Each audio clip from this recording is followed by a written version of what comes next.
जी का चरित्र याद करिएगा। राजा जनक जी ने अपनी जिंदगी में सारे पुण्य करे, धर्म करा, सत्कर्म करा, भजन करा, कीर्तन करा, मंत्र जाप करा, जानकी जैसी बेटी का कन्यादान राम जी के साथ करा, सारे पुण्य जनक जी ने करे थे। एक भी पाप जनक जी ने नहीं करा, एक भी पाप नहीं करा, एक पाप राजा जनक ने नहीं करा। जब राजा जनक जी ने एक भी पाप नहीं करा, प्राण छूट रहे हैं राजा जनक जी के, राजा जनक जी मर रहे हैं, प्राण छूट रहे हैं, और उनको बंदी बनाने के लिए यम के दूत आए। राजा जनक जी ने पूछा, मैंने जिंदगी में कभी झूठ नहीं बोला, कपट नहीं करा, बेईमानी नहीं करी, प्रपंच नहीं करा, छल नहीं करा, अपशब्द नहीं कहा, किसी को गाली नहीं दी, कभी मेरे राज्य में जेल भी नहीं बनाई, क्योंकि कोई चोर भी आता था तो उसको छोड़ देता था, कोई गलत काम करता था तो वो सुधर जाता था। राजा जनक के राज्य में कोई जेल भी नहीं थी। तो फिर मेरे चेले हैं सुखदेव जी महाराज, जिसने श्रीमद् भागवत कथा का वाचन किया, जैसा मेरा चेला क्या गुरु ऐसा होगा? फिर मुझे ये यमदूत लेने क्यों आए हैं? तो यमदूतों ने कहा, हमको नहीं मालूम, आप हमारे साथ चलना पड़ेगा आपको।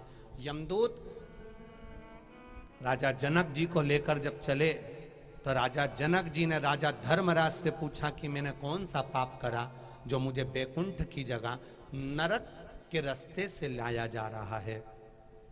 धर्मराज ने कहा, आपने एक गलत काम कर दिया था। कौन सा? एक बार आप रथ में बैठकर जा रहे थे, रास्ते में एक गाय खड़ी थी, रास्ते में एक गाय खड़ी थी।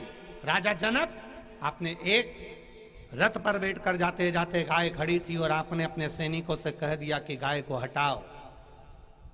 गाय को जाना इधर था, सैनिकों ने भगा उधर दिया, रास्ता चेंज कर दिया।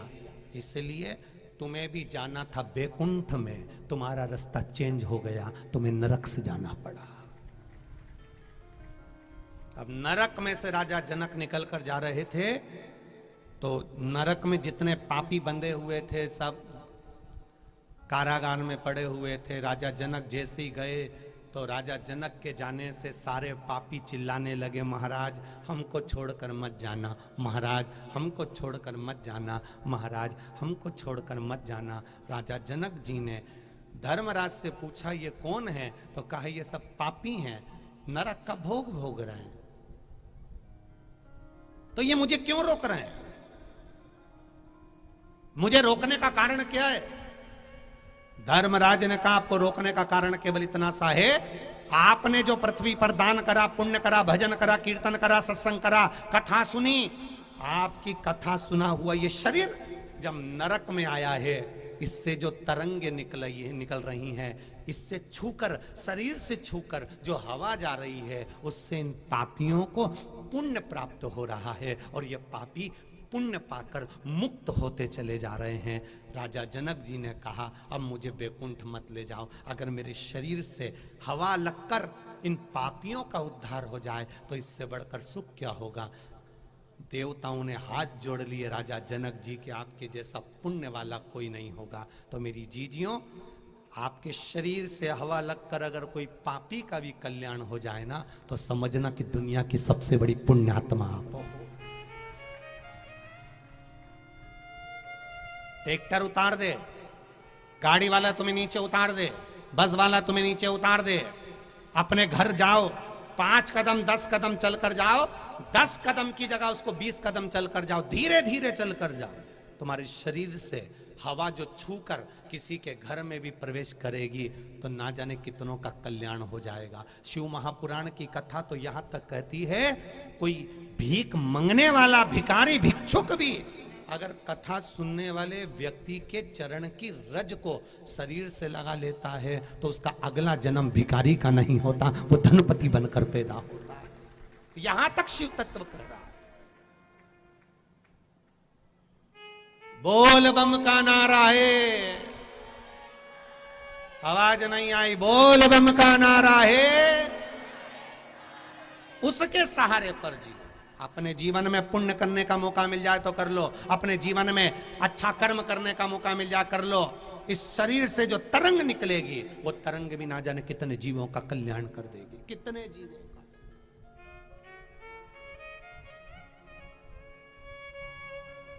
कितने जीवों का कल्याण।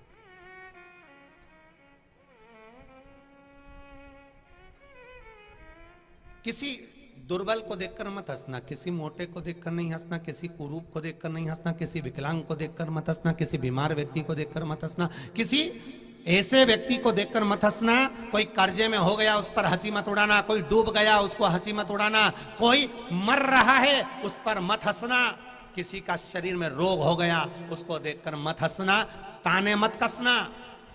कई लोग ताने कसते हैं, अच्छा है भुगत, ये ताने भी ना कसना। कब समय और मनुष्य का जीवन कब पलटी खा जाए कोई भरोसा नहीं है। उसके यहां देर होती है, अंधेर नहीं होती, तुरंत पलट जाता है, तुरंत समय पलट गया, तुरंत।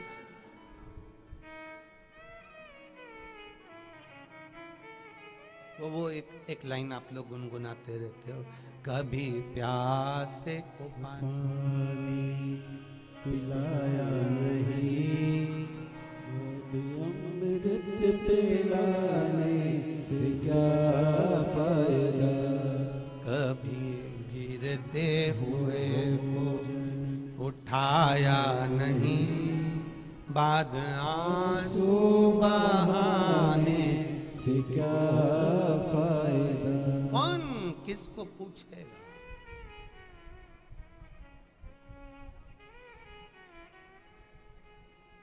जब तक तुम्हारा शरीर चले और जब तक तुम्हारे घर में चले तब तक तीरथ कर लो, कथा सुन लो, दान कर लो, पुण्य कर लो। जिस दिन शरीर चलना बंद हो जाएगा, तीरथ नहीं जा पाओगे, शिव महापुराण की कथा में नहीं जा पाओगे, और जब तक तुम्हारी चल रही है तब तक दान पुण्य कर लो, क्योंकि जब तुम्हारी नहीं चलेगी और तुम्हारे बच्चों की चलेगी तब तुम दान भी नहीं कर पाओगे।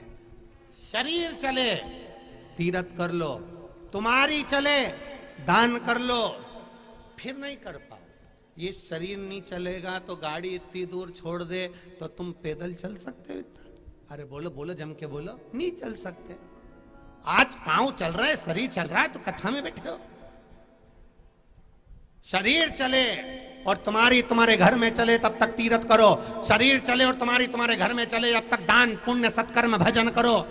दोनों चलना बंद हो जाएगा तब बच्चों का राज्य आ जाएगा, तब किसी को बहन बेटी हो, नाते रिश्ते हो, कुटुंब कबीला हो, पंडित ब्राह्मण गुरुजन साधुजन संतजन कोई भी होगा, देने का मन करेगा तो भी नहीं दे पाओगे। इसलिए जब तक ये शरीर चल रहा है खूब कथा सुन लो, तीरथ कर लो, कथा में चले जाओ, भजन में चले जाओ, और जिस दिन शरीर नहीं चलेगा फिर तो पलंग और कुर्सी और घर